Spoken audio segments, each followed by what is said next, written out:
Hi, computer science students. A couple of students wanted to see how you can get the raindrop to keep going. Right now, the raindrop, let me get rid of the console log, is set up to drop and then it goes away. And in fact, it just keeps growing. I'm going to show you this in these console log statements. I love using console log to see what the value of different variables are. And so for these, whenever the mouse is clicked, it's going to show me the X position and the Y position array, what is in that. So let's run it and click and click and click. So X is 200, Y is 135, X is 200, Y is 365, X is 200, Y is 575.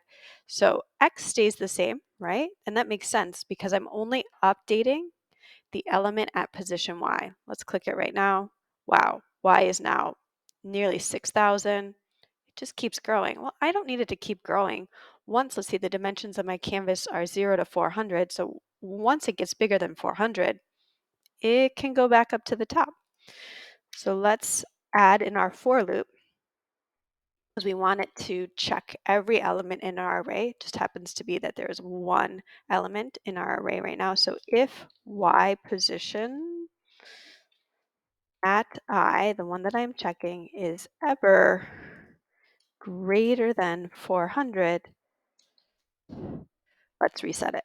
Y positions at I, set it back to 0.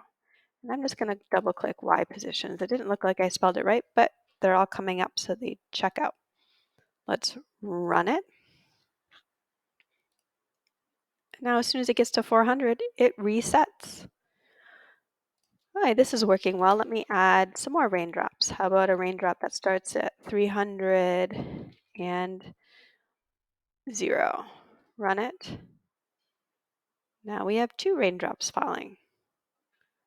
Okay, and then let's add some variety. So I'll go to 100. Instead of starting at 0, let's start at -5. We're going to start a little bit off the screen here. When I run it, great. So there's a little bit of delay. And now let me use random to help me. I know the canvas is from 0 to 400, so an X value between there. And for each X I add, I must add a Y. Let's do a random. I actually don't know that it can do random negative numbers, but let's check it out. And to check this out, I'm going to move these statements also to setup so I immediately know. Run it. And without clicking, oh, look.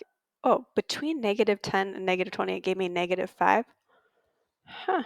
I'll have to investigate that more. I mean, I did want it to be negative. And let's add a new random.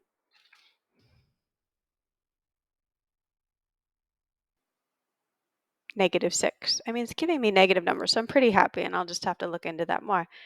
And now you can see on the screen, we have raindrops that repeat because we added this if statement in here to check the value of the Y position at the current element we are looking at.